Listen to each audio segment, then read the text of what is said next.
Bonjour à tous. Bonjour à tous, bonjour à tous. Prions et allons voir ce que le Seigneur a de réservé pour nous ce matin. Prions ensemble.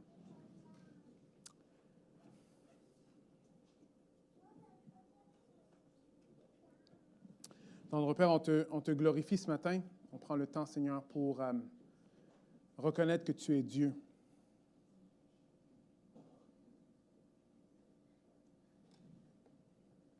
On te remercie, Seigneur, pour la grâce d'être ici, la grâce d'entendre ta parole. La grâce, encore une fois, si on n'a pas encore mis notre confiance en toi, Seigneur, de s'humilier, de se tourner vers toi. Merci, Seigneur, que ta grâce, c'est vraiment un cadeau. Ce n'est pas quelque chose que nous, on peut mériter, mais c'est quelque chose que toi, tu nous donnes. Je te prie encore ce matin, Seigneur, que chacun d'entre nous qui ont goûté cette grâce peut être renouvelée dans notre esprit. On peut encore t'adorer pour qui tu es. Pour ceux qui ne te connaissent pas, Seigneur, qui peut se tourner vers toi. Je prie ça en ton nom, Jésus. Amen. Alors, plusieurs fois, quand on veut changer d'habitude, si on veut changer une habitude qui est néfaste, qui n'est pas bonne pour nous, souvent, ce que le monde vont nous dire, c'est bon, mais arrête, c'est comme, tu dois être plus fort. Mais avec les années, on a vu que le discours a un peu changé, et pas à tort. Le discours a changé, c'est que si tu veux changer quelque chose que tu fais qui n'est pas bon, il faut que tu le remplaces par quelque chose d'autre. Alors, si tu as une joie dans quelque chose qui n'est pas bon, alors trouve une joie dans quelque chose qui est bonne. C'est un principe qui est biblique et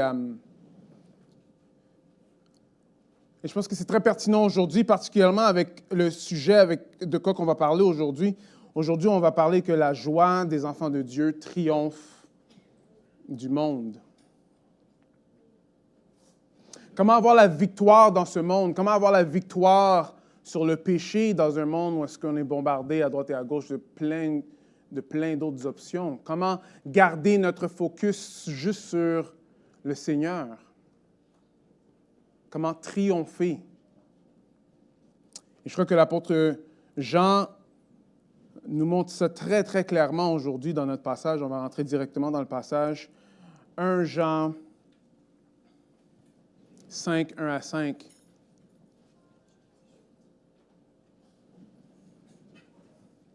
Alors, ça fait quelques semaines qu'on est dans 1 Jean et on voit que chaque semaine, on voit que c'est des thèmes qu'on a déjà vus, mais à chaque fois qu'on passe sur ces thèmes-là, Jean donne un autre aspect, une autre lumière. Il nous fait voir les choses d'une autre perspective.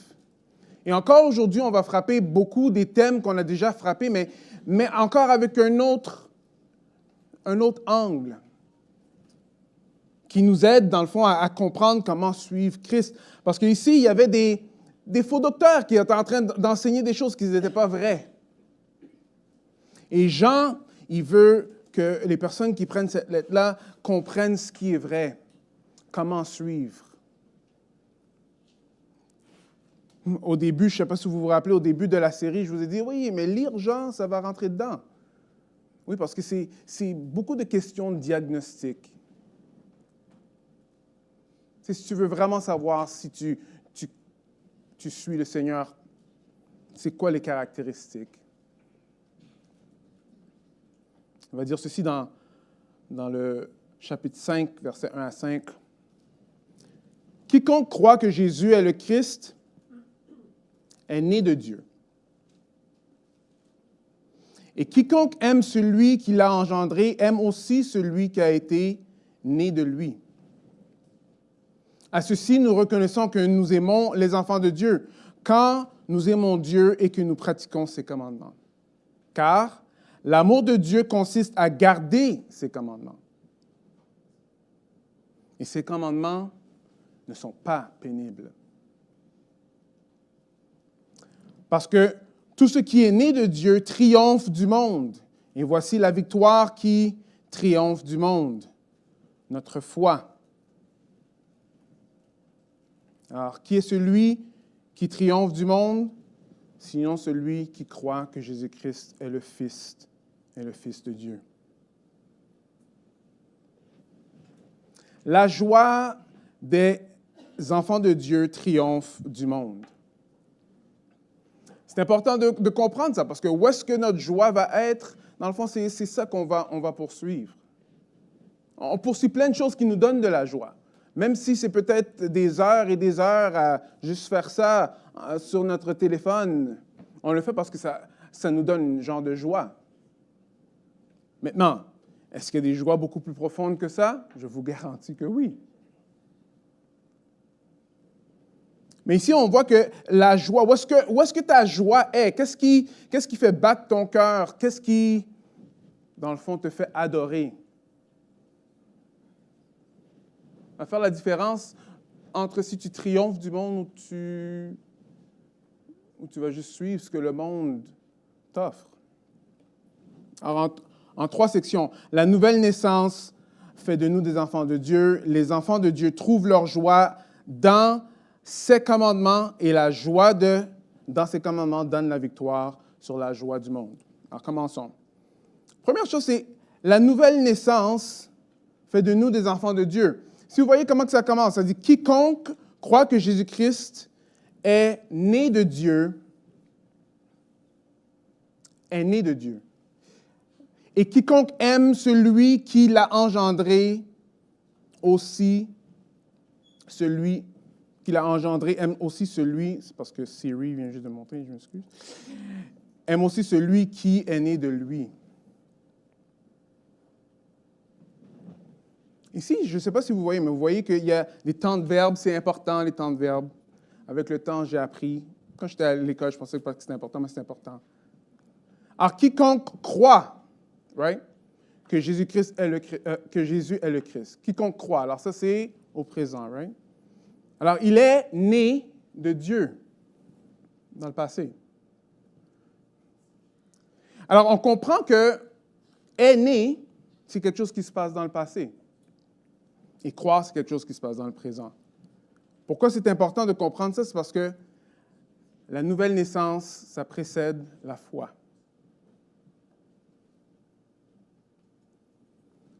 Pour être un enfant de Dieu, il faut que tu sois né de Dieu. Regardez comment que Jésus va dire ceci. Il va dire, en vérité, je te le dis, si un homme ne naît de nouveau, il ne peut voir le royaume de Dieu.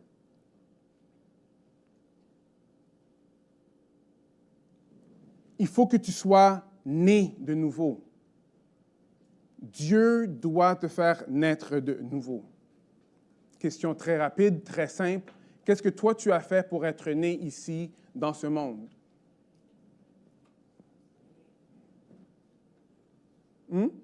As-tu encouragé tes parents? Rien. Mais regardez bien les mots qui sont utilisés. Il faut être né de Dieu. Jésus utilise ça, ce n'est pas pour rien.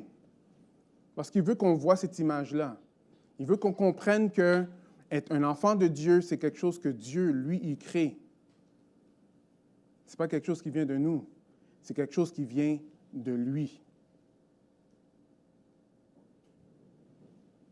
Alors, si tu es en train de te tourmenter, un jour, je me suis levé, parce qu'on avait fait un appel, je me suis levé, je suis allé voir et j'ai fait une prière c'est pas ça qui te sauve. Dieu doit te faire naître de nouveau. Il doit y avoir quelque chose de spirituel qui se passe, quelque chose qui fait que tu sois une nouvelle personne, une nouvelle naissance. C'est drôle parce que quand Jésus parle à Nicodème, Nicodème, c'est quelqu'un qui connaît vraiment beaucoup tout ce qui est religieux. Il connaît vraiment beaucoup la Bible. Il va voir Jésus dire, « Ah, toi, tu es un bon gars. Je vois que tu viens de Dieu, toi. » Jésus dit, « Il faut que tu naîtres de nouveau. » Mais lui, il a dit, « Mais voyons donc, comment que je peux re-rentrer dans le ventre de ma mère? » Jésus a dit, wow, « Tu es un docteur comme ça de la loi et tu ne comprends pas ça? Il faut que tu naisses de nouveau. » pendant des années, jusqu'à maintenant, on fait des camps. Moi, je fais des camps pendant l'été. Et il y avait un petit bout de temps où je faisais des camps d'enfants, des camps d'ados, et on faisait un appel. Right? Il y en a plusieurs ici qui ont été là pendant quelques appels, anyways. Et par la grâce de Dieu, souvent, il y en a plusieurs qui restent. Mais vous voyez, une des choses avec un appel, c'est parce que quand quelqu'un se lève à un appel, mais moi, je ne les fais pas se lever, je leur dis de rester assis, c'est qu'on ne sait jamais pourquoi la personne est restée. Right? Alors, une des questions que moi, je vais poser à la personne qui est restée, mais pourquoi tu es resté? Parce qu'il y en a qui vont rester parce que leurs amis sont restés, il y en a qui vont rester parce que tout le long, ils ont vu qu'ils ont un problème à la maison, ils veulent juste parler de leur problème à la maison. Il y en a qui c'est pour l'Évangile, il y en a d'autres, c'est parce qu'ils ont senti la pression. Alors, première question que je vais leur poser, c'est pourquoi es-tu resté? Pourquoi es-tu resté? Et ça, c'est mon beau-père qui m'a dirigé dans ça. Pourquoi es-tu resté? Et demande-leur qu'est-ce qu'ils veulent, de pourquoi ils sont restés. Alors, année après année, c'est un peu la même affaire. Il y en a qui ont plein de raisons. Ah, mon chat est mort, nanana et tout. OK, c'est bien. Il y en a d'autres, c'est parce que je veux être sauvé. Sauvé de quoi? Right? Alors, on va expliquer le salut, très clairement. Alors, pour être sauvé, c'est simple. On est sauvé de nos péchés. Et comment on peut être sauvé de nos péchés? On ne peut pas être sauvé de nos péchés par nos propres forces. Le seul qui peut nous sauver des péchés, c'est celui qui n'a jamais péché, qui est Jésus. Et lui, il n'a jamais péché, mais par contre, il va quand même accepter de mourir pour des péchés qui ne sont pas les siens, mais qui sont les nôtres. Alors, Jésus meurt à notre place. Alors, tous ceux qui mettent leur confiance en Jésus-Christ peuvent goûter, quoi? Le fait que lui, il est mort pour nos péchés. Est-ce que tu veux mettre ta confiance en Christ? Est-ce que tu veux te pardonner tes péchés? Alors, il y en a qui vont dire oui, il y en a d'autres qui... Mais même ceux qui vont dire oui, voilà ce que mon père m'a dit. Il dit, il faut que tu poses cette question, ceci. Et ça, je vous la pose encore ce matin. C'est est-ce qu'il l'a fait?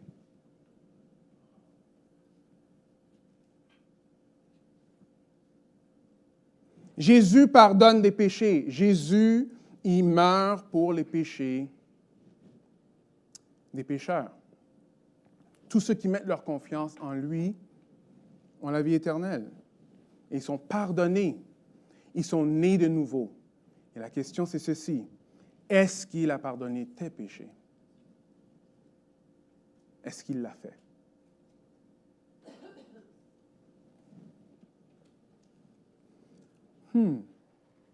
OK, mais ce n'est pas à faire avec les mots que j'ai dit. Non. Mais j'ai dit les mots, mais peut-être je ne les ai pas dit dans le bon ordre. Non. Jésus pardonne. Il nous fait naître de nouveau. Est-ce qu'il l'a fait? Es-tu né de nouveau? Es-tu une nouvelle créature? Est-ce que toutes les choses anciennes sont passées et toutes choses sont devenues nouvelles? Parce que vous voyez, contrairement à certaines doctrines qu'on va entendre dans certains mouvements, ou même comment on peut penser, la vie éternelle commence maintenant, quand on est né de nouveau. C'est une vie qui ne va jamais arrêter en Christ. Ce n'est pas quelque chose qu'on a juste quand on meurt. Il nous fait naître de nouveau à la vie éternelle. Vous voyez, ce n'est pas juste quelque chose qui arrive quand on va mourir. La vie éternelle, c'est maintenant. Il nous fait naître de nouveau. Est-ce qu'il l'a fait? Regardez un peu comment que l'apôtre Paul va dire ceci. Il va dire, et cela de la part de Dieu, car il vous a été fait la grâce non seulement de croire en Christ, mais encore de souffrir pour lui. Alors, on voit que la grâce nous est donnée même de croire.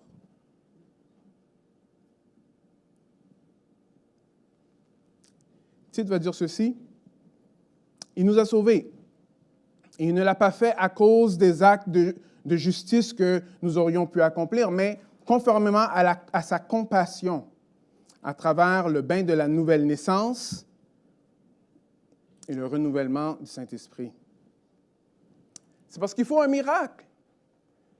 Il faut un miracle. Et le miracle, Ézéchiel va l'expliquer comme ceci. C'est plus clair comme ceci. Alors, je vous donnerai un cœur nouveau et je mettrai en vous un esprit nouveau. J'ôterai votre cœur, votre chair, ouais? Okay. Je m'excuse. Alors, j'ôterai de votre chair le cœur de pierre. Ah, OK, voilà. OK. Et je vous donnerai un cœur de chair. Je mettrai mon esprit en vous et je ferai que vous suivez mes prescriptions et que vous observiez et pratiquiez mes ordonnances. Merci beaucoup. Pardonnez-moi ce matin. Mais le miracle est quand même là. Le miracle, c'est que Dieu, lui, il doit faire cette opération spirituelle-là dans ton cœur. Est-ce qu'il l'a fait? Est-ce qu'il l'a fait? Et c'est mystérieux un peu, parce que Jésus va dire ceci. Ce qui est né de la chair est chair. Et ce qui est né de l'esprit est esprit. Alors déjà, on comprend que ça ne vient pas de l'homme, ça. Alors, ne t'étonne pas quand je t'ai dit, il faut que vous naissiez de nouveau. Le vent souffle où il veut, et tu entends le bruit, mais tu ne sais pas d'où il vient ni où il va. Il en est ainsi de quiconque est né de l'Esprit. Alors, c'est mystérieux. C'est intéressant parce que le vent, personne ne peut voir le vent. Qui a déjà vu le vent? Non, on ne voit pas le vent, mais on voit les effets du vent. On voit les effets du vent.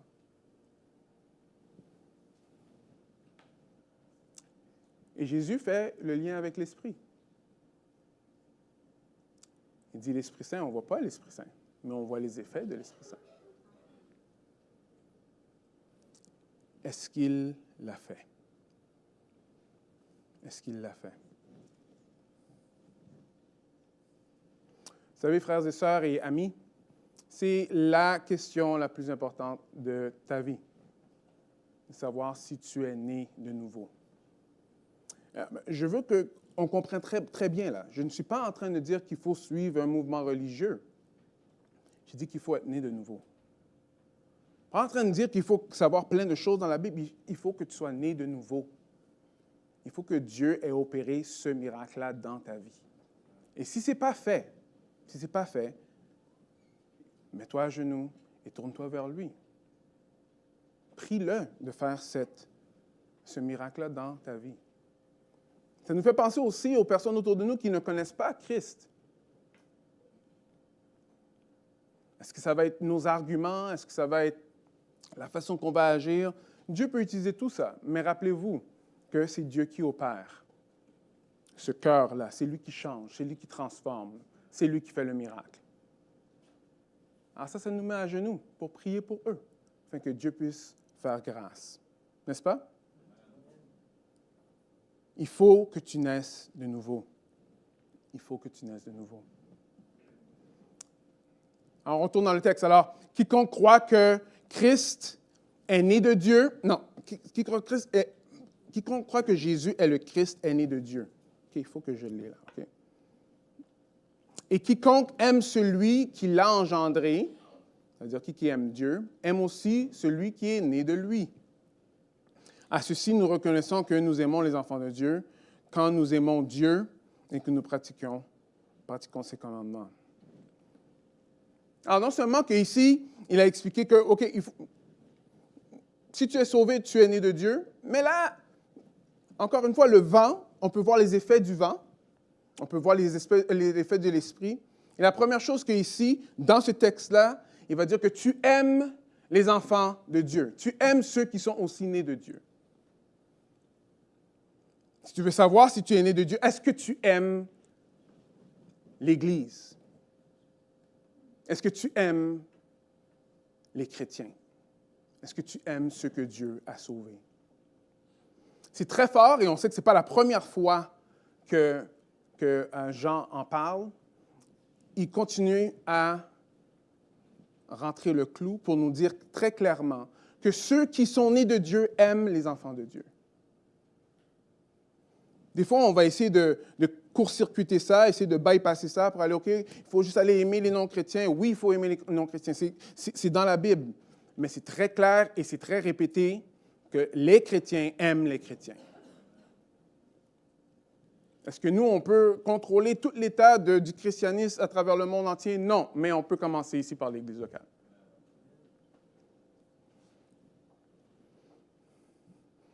Mais c'est intéressant ici parce que ce n'est pas juste ça. Mais par contre, je veux juste faire une petite parenthèse. Si tu as de la misère si tu n'aimes pas l'Église, si tu n'aimes pas les personnes dans l'Église, si tu trouves que ces gens toujours comme, bon, la meilleure place pour que moi je puisse connecter avec Dieu, c'est sur l'Internet, ce n'est pas biblique. Et Jean, lui, il n'arrête pas d'en parler. Ce n'est pas terminé, il va continuer encore d'ici la fin de l'Épître. On est là pour s'aimer les uns les autres. Mais ici, c'est un peu plus spécifique. Il nous dit de quelle façon qu'il faut aimer. Alors, quiconque aime celui qui l'a engendré, aime aussi celui qui est né de lui. Mais à ceci, nous reconnaîtrons que nous aimons les enfants de Dieu. Quand nous aimons Dieu et que nous pratiquons ses commandements. Alors, c'est très important de comprendre ici que c'est beaucoup plus spécifique. Une autre façon de comprendre qu'on est un enfant de Dieu, c'est parce qu'on va aimer les personnes autour de nous en faisant quoi? En obéissant à Dieu. As-tu déjà pensé dans ton esprit que l'obéissance à Dieu, c'était d'aimer ton prochain?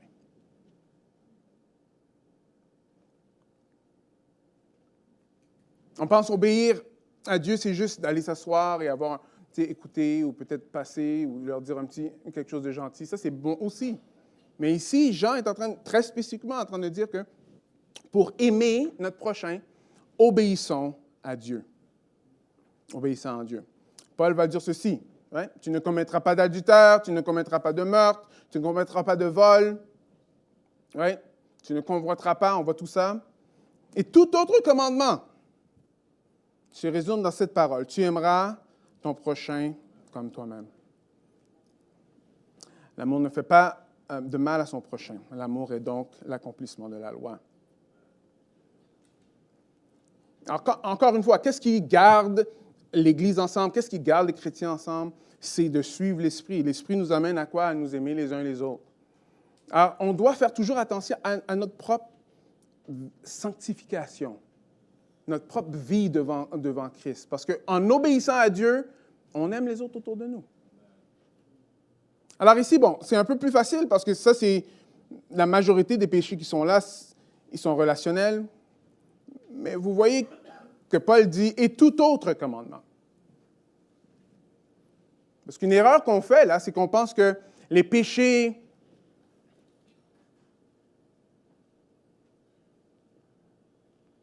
personnels en secret, ça n'affecte personne. C'est juste Dieu et moi qui le sait. Mais ce n'est vraiment pas le cas. Et on a plusieurs exemples dans la Bible de ça. Vous voyez, il y avait David que lui voulait faire un recensement. Et un de ses gardes lui a dit « Pourquoi tu veux faire ça? » Mais il a fait le recensement quand même. Finalement, quand il a réalisé que il était juste là en train d'enfler son orgueil, il a réalisé que dans son cœur, il avait péché. Alors, David sentit battre son cœur après qu'il eut ainsi compté le peuple. Alors David dit à l'Éternel, « J'ai commis un grand péché en faisant cela. Maintenant l'Éternel daigne pardonner la faute de ton serviteur, car j'ai agi tout à fait en insensé. » Et qu'est-ce qui a découlé de ça? Il y a 70 000 hommes qui moururent de la peste à cause du péché de David. Même Paul va nous expliquer qu'il y a un homme dans l'assemblée que lui, il est dans l'inconduite. Il est en train de coucher avec sa belle-mère. Et Paul va dire, vous ne savez pas qu'un peu de levain fait lever toute la pâte.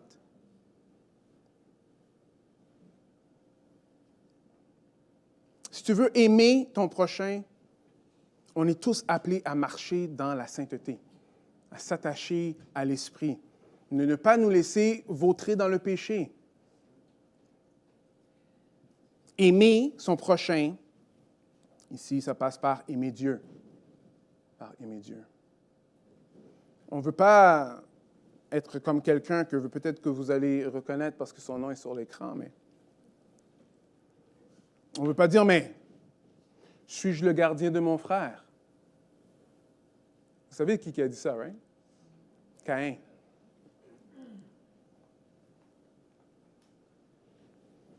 La réponse est oui, tu es le gardien de ton frère. Oui, tu es le gardien de ta sœur.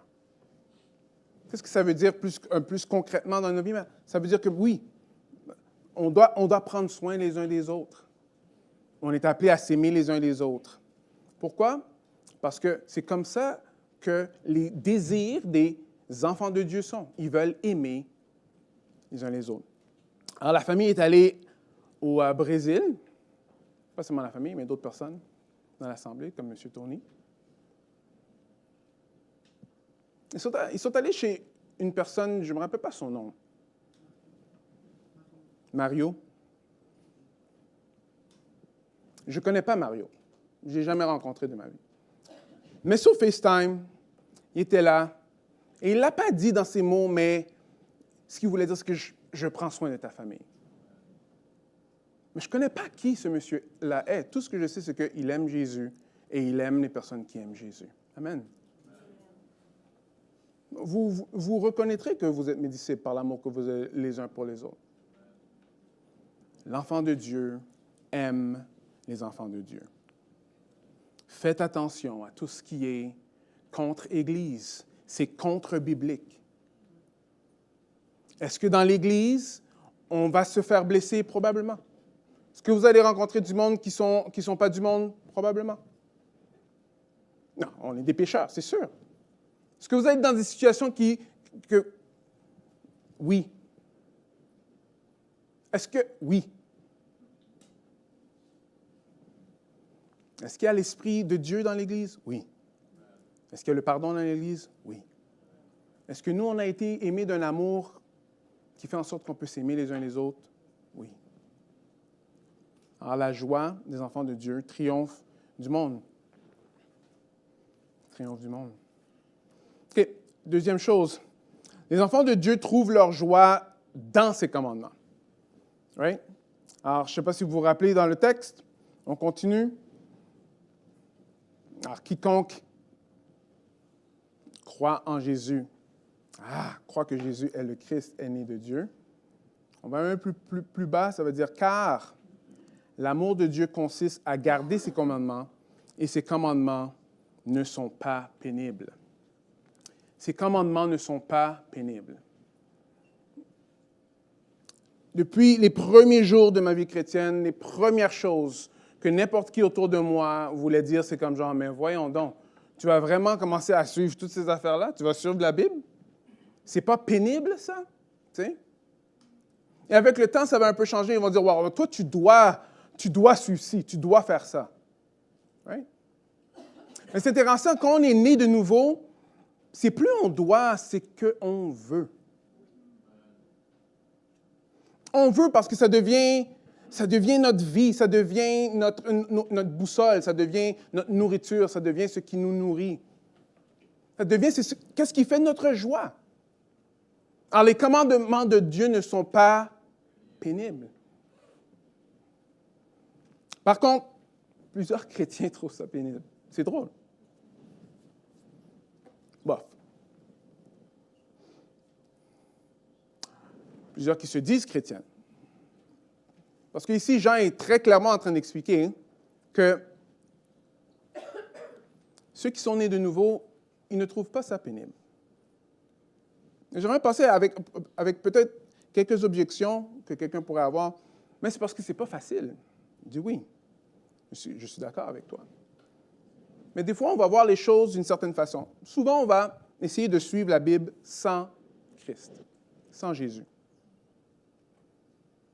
Très courant. On pense que vraiment notre vie spirituelle, on est là pour faire tout ce qu'on peut pour être accepté de Dieu. J'ai eu une bonne semaine, alors je lève les mains pour adorer. J'ai pas eu une bonne semaine, ouf. Est-ce que le Seigneur va m'accepter? Vous voyez, le Seigneur ne vous accepte pas d'après ce que vous avez fait la semaine passée. Est-ce que vous saviez ça? Le Seigneur vous accepte pour quelle raison? Pardon? À cause de l'œuvre de Christ, qui nous aime, right? Alors, c'est comme ça que ça fonctionne. On n'est pas accepté parce qu'on est meilleur que le voisin. La réalité des choses, c'est qu'on peut trouver des voisins qui sont meilleurs que nous, alors on ne va pas être assez meilleurs. Mais d'habitude, ce que nous, on va faire, c'est qu'on va essayer de trouver un voisin qui est un peu inférieur à nous, right? Pour que nous, on soit meilleurs. Oui, mais moi, au moins, je ne fais pas. Oui, on a déjà entendu ça. Mais l'idée ici, c'est très clair. Oui, pourquoi des fois on va trouver ça pénible? Parce qu'on est en train de faire ça pour essayer de gagner la faveur de Dieu. Merci beaucoup.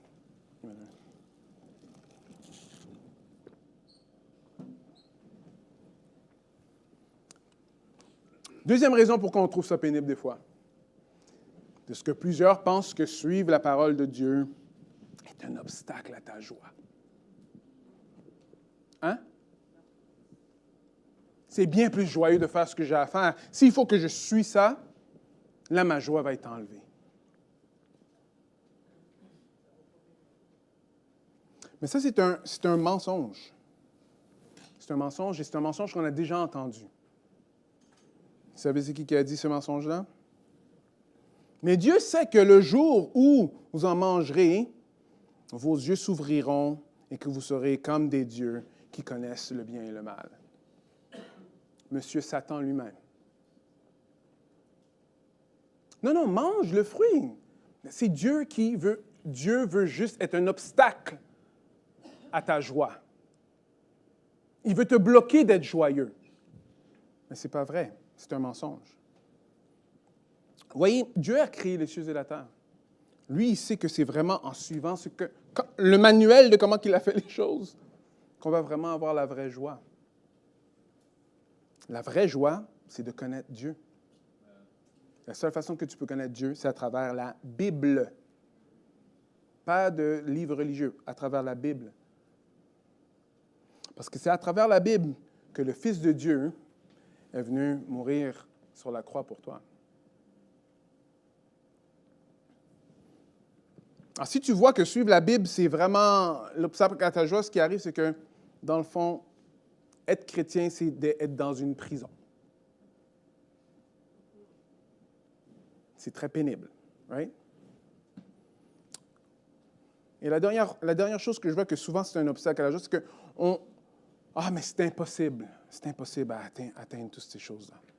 C'est impossible. C'est impossible. Sans Christ, oui, c'est impossible. Mais la bonne nouvelle, c'est que quand on met notre confiance en Christ, il nous donne son esprit. Et c'est très clair à travers la Bible. On a besoin de l'Esprit de Dieu pour suivre Dieu. Vous voyez, il y a plusieurs autres religions ou quelque chose qui va te faire sentir bien, qui va te dire, fais des choses. Vas-y, fais tant de choses. Fais des affaires pour que tu sois correct. Fais des affaires pour que tu trouves la joie en Dieu. Mais le problème, c'est que personne ne pose la question, OK, mais combien de choses qu'il faut que je fasse? Et si tu commences à compter, ça devient un fardeau, ça devient lourd et tu ne pourras jamais accepter. Christ lui dit, je sais que vous n'y serez jamais capable, alors c'est pour ça que je vais mourir à votre place.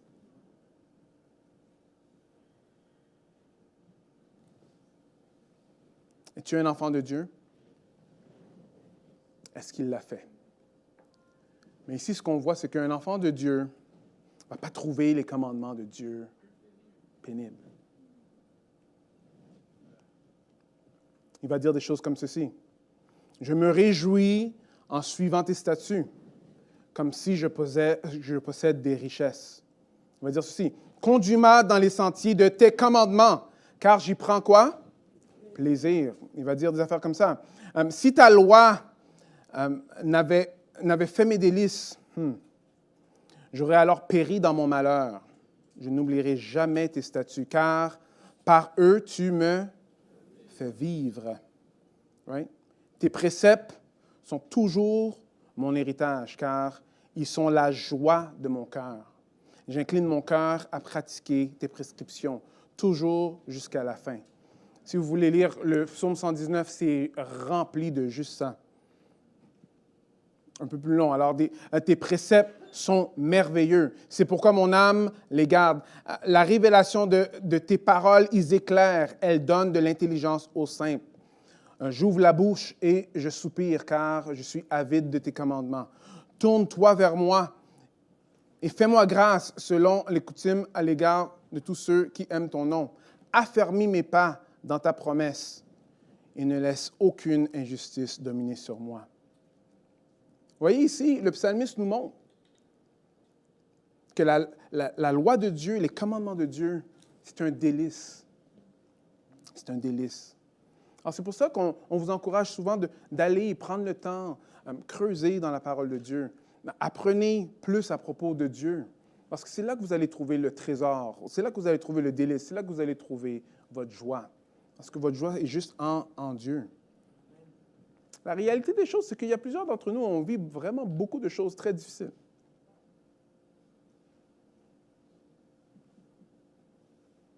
Beaucoup d'entre nous, on ne peut même pas calculer, OK, comment que ça fait du sens. Pourquoi ces choses-là m'arrivent? La réalité des choses, c'est qu'on est dans une planète qui est infectée par le péché, de A à Z.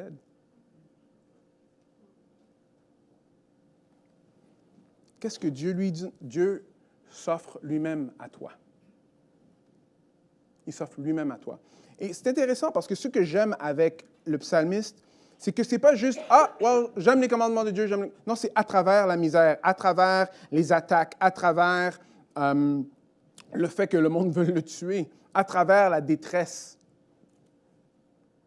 Où est-ce qu'il trouve la joie? Dans les commandements de Dieu. Encore une fois, Psaume 119, 92, 93. « Si ta loi n'avait pas fait mes délices, j'aurais alors péri dans mon malheur. Alors je n'oublierai jamais tes statuts, car par eux, tu me fais vivre. » Alors voilà les raisons pourquoi un enfant de Dieu va trouver la parole de Dieu, ne va pas trouver la parole de Dieu pénible. Pourquoi? Parce que même à travers la détresse, c'est un délice parce que ça le fait vivre. Ça le fait vivre. Amen. Alors, la nouvelle naissance fait de nous des enfants de Dieu et les enfants de Dieu trouvent leur joie dans ses commandements. Et maintenant, la joie dans ses commandements donne la victoire sur la joie, les joies du monde. Oui, regardez ici. Parce que tout ce qui est né de Dieu triomphe du monde. Et voici la victoire qui triomphe du monde, notre foi. Qui est celui qui triomphe du monde, sinon celui qui croit que Jésus est le Fils de Dieu.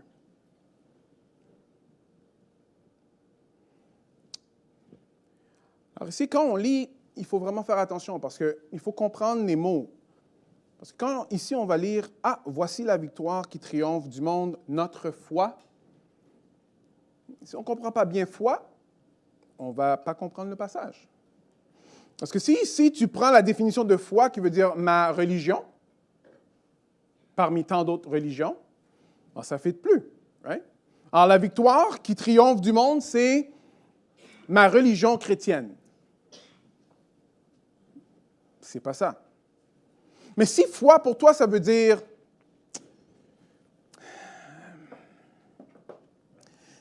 dans le fond, la passion que j'ai pour aimer Dieu. Bon, là, ça devient un peu problématique aussi. Parce que la victoire qui triomphe du monde, notre foi, ça veut dire, OK, bon, dans le fond, c'est la passion que je peux avoir pour Dieu. C'est un problème. Non, ici, là, Jean, quand il dit notre foi, il parle du message qui a été donné. Parce que dès le début de sa lettre, il dit quoi? Ce qui était dès le commencement, ce que nous avons entendu, ce que nous avons vu de nos propres yeux, que nous avons contemplé, que nos mains ont touché concernant la parole de vie. Right? Il continue à dire plus loin, la vie éternelle qui est auprès du Père et celui qui nous a manifesté. Ce que nous avons entendu, ce que nous vous l'annonçons, à vous aussi, afin que vous aussi, vous soyez en communion avec nous. Or, notre communion est avec le Père et avec son Fils Jésus-Christ. Jésus-Christ est mort pour nos péchés. Est-ce que tu crois dans ça? Est-ce que tu as mis ta confiance? Alors, une autre façon de dire, c'est la victoire qui triomphe du monde, c'est en quoi on met notre confiance. Ou en qui on met notre confiance. Est-ce que tu as mis ta confiance en Christ? Tout ce que Jean est en train de parler, que oui, il faut mettre sa confiance dans le Fils de Dieu qui est venu mourir pour nos péchés. Est-ce que tu as mis ta confiance en lui? Quand il dit, oui, il faut que tu sois né de nouveau, est-ce que tu es né de nouveau? Quand il explique que, genre, ceux qui sont nés de nouveau, il y a certaines évidences de ça. Est-ce que tu fais l'analyse dans ton cœur pour voir, mais OK, mais finalement, est-ce que moi j'aime les chrétiens ou j'aime pas les chrétiens? Est-ce que j'aime la parole de Dieu? Est-ce que je trouve les trésors dans la parole de Dieu ou est-ce que ça devient comme une prison? Parce que c'est cette joie-là en Dieu, dans le fond. Tout ce que Dieu nous a laissé, c'est cette joie-là qui va contrebalancer toutes les autres joies que le monde nous offre. On l'avait vu dans une semaine précédente. On va dire, n'aimez pas le monde, ni tout ce qui est dans le monde. Si quelqu'un aime le monde, l'amour du Père n'est pas en lui. Car tout ce qui est dans le monde, la convoitise de la chair, c'est dans le monde. Comment contrer la convoitise de la chair? Il faut aimer Christ plus que la convoitise de la chair. C'est pas juste, OK, bon, la convoitise de la chair, bon, là, je vais juste arrêter. Bon, moi, je vais faire le mieux pour arrêter. Je vais tout couper, je vais juste arrêter. Vous savez qu'est-ce qui arrive? C'est que, bon, avec le temps, ça va juste devenir pire. Non, ici, ça dit, arrêtez, oui, mais remplissez. Pas l'amour du monde, mais l'amour de Christ. Les convoitises des yeux, l'orgueil de la vie, ils ne viennent pas du Père, mais ils viennent du monde. Et le monde passe et sa convoitise aussi. Mais c'est celui qui fait la volonté de Dieu qui demeure éternellement. Alors ici, en quoi tu mets ta confiance? En qui tu mets ta confiance? Ici, c'est en quoi? Parce que c'est le message que vous avez reçu, mais qui pointe vers Jésus-Christ. Si toi, tu luttes avec ça, tu n'es pas seul à lutter. On lutte tous dans ça. Mais une erreur qu'on fait régulièrement, tout le monde qui lutte avec des péchés, tout le monde, c'est qu'on pense que, OK, bon, là, je vais arrêter de faire le péché. Alors maintenant, là, je vais juste commencer à lire ma Bible, je vais commencer à faire des choses, C'est comme, OK, bon, j'ai fait un péché, alors là, je vais faire des choses pour contrebalancer le péché. Ça, c'est le mensonge. C'est le mensonge, parce que c'est pas, bon, maintenant, je suis correct parce que j'en ai fait assez. Non. Ici, le texte nous dit très clairement, right? On a besoin, pour triompher du monde, qu'est-ce qu'on a besoin de faire? C'est qu'on a besoin de courir vers Jésus-Christ. Pourquoi? Ce n'est pas très difficile. Parce que pour vaincre le monde, il faut suivre celui qui a vaincu le monde. Je vais parler ainsi, pour que vous ayez la paix en moi. Vous aurez des tribulations dans le monde, mais prenez courage, moi, j'ai vaincu le monde. Vous voulez être plus que vainqueur? Vous voulez être vainqueur du monde? On a besoin de s'attacher à celui qui a vaincu le monde. Votre foi, en qui vous mettez votre confiance, va faire toute la différence. En quoi vous mettez votre confiance va faire toute la différence. La raison pour laquelle on peut avoir de la joie et même avoir de l'assurance, c'est parce que Christ, lui, il a vaincu le monde. Il a vaincu le monde. Quand il mourait sur la croix, ça avait de l'air comme s'il perdait. Mais c'est le contraire. Sur la croix, Jésus a battu Satan. Là, Satan est juste sur un timer, là. C'est une affaire de temps. Et aussi sur la croix, c'est là que nous, on trouve notre Sauveur. Right? Regardez ce que ça dit dans Apocalypse. Ça veut dire, ils combattront l'agneau et l'agneau les vaincra. Parce qu'il est quoi? Seigneur des seigneurs et roi des rois. Et les appelés, les élus et les fidèles qui sont avec lui les vaincront aussi. Les vaincront aussi.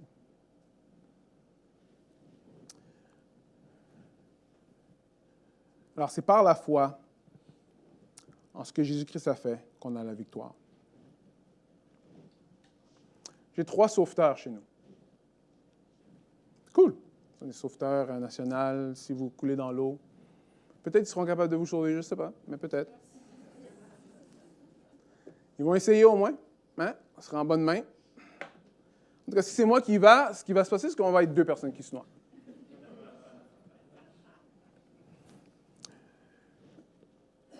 Moi, j'ai été dans une situation où est-ce que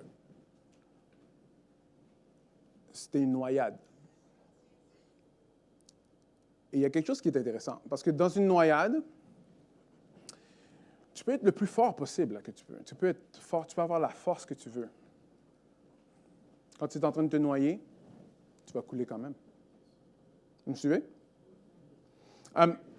Tu peux même être une personne qui sait vraiment bien nager, là. Vraiment bien nager. Il y en a qui peuvent poigner des crampes. Il y a plein de choses qui pourraient faire en sorte, et tu commences à te noyer. Et même si tu savais vraiment bien nager, tu es en train de te noyer, ça ne va pas t'aider. Tu sais, quand tu te noies, là, tu peux même avoir les meilleurs désirs de ta vie, genre comme ça, dire, OK, bon, j'aimerais vraiment sortir de l'eau. Tu peux avoir toutes les pensées positives que tu veux. Ça ne va pas arrêter que tu es en train de te noyer. Mais le salut vient quand le sauveteur, lui, te tend la main. Right? Des fois, il faut qu'il t'assomme. Ça, c'est juste des choses que j'ai entendues, là, bon, que j'ai été appris. Mais c'est quand il te tend la main. Quand il te tend la main, là, c'est lui qui tient ta vie dans sa main. Right? Ce n'est pas ta performance, ce n'est pas ta force, ce n'est pas rien de ça qui va te sauver. C'est en faisant confiance à la personne qui te tient. C'est un peu ça l'idée ici.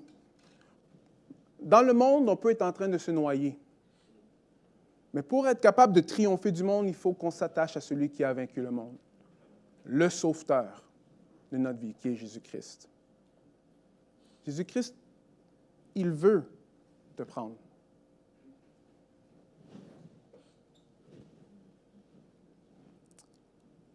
Mais c'est lui, c'est sa force qui est importante. Est-ce qu'il l'a fait? Es-tu un enfant de Dieu? Es-tu né de nouveau? As-tu goûté cette nouvelle naissance? Est-ce qu'il l'a fait?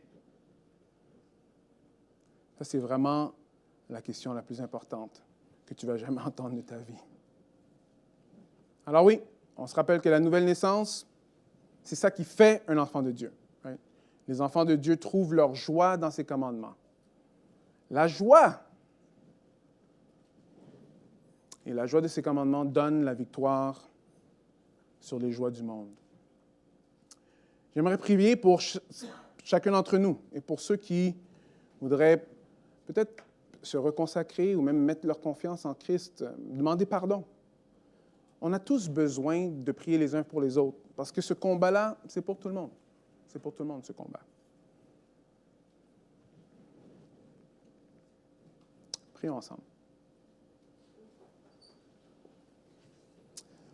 Seigneur, merci que ta parole nous montre que vraiment, c'est celui qui croit en toi, celui qui met sa confiance en toi, celui qui te fait confiance, celui qui te laisse le diriger. Ouais, c'est lui qui a été né de Dieu. Merci Seigneur que les questions que tu nous poses dans la parole de Dieu, c'est pas qu'est-ce que j'ai fait ou est-ce que je peux faire plus de choses. Non, ça revient juste à une chose, de se mettre devant toi, s'humilier et de te demander pardon. De te demander de performer un miracle en dedans de nous. On a vu la semaine passée que l'Église, c'est une communauté surnaturelle. Et on a besoin que tu fasses ce miracle-là dans chacun de nos vies. S'il y a quelqu'un ce matin qui n'est pas un enfant de Dieu, qui ne sait pas s'il est né de nouveau, s'il sait qu'il n'est pas né de nouveau, alors que cette personne-là puisse se tourner vers toi, qu'il puisse demander pardon. Parce qu'on sait que quand on est même en train de demander pardon, que tu as déjà fait grâce. Pour ceux qui luttent avec les joies du monde, Seigneur, le passage est très clair, qu'on n'aime pas le monde et qu'on n'aime pas ce qui est dans le monde. Seigneur, je te prie que chacun d'entre nous, on puisse redécouvrir encore une fois la joie de tes commandements, la joie de ta parole, que ça puisse devenir notre délice. Et finalement, tous ceux qui trouvent ça long des fois, qui puissent s'appuyer sur ton esprit. Parce que tu ne nous as pas sauvés pour qu'on puisse vivre cette vie seule, mais pour qu'on puisse s'appuyer sur ton esprit. Chaque pas, jusqu'à ce que tu reviennes. Je prie ça en ton nom, Jésus. Amen.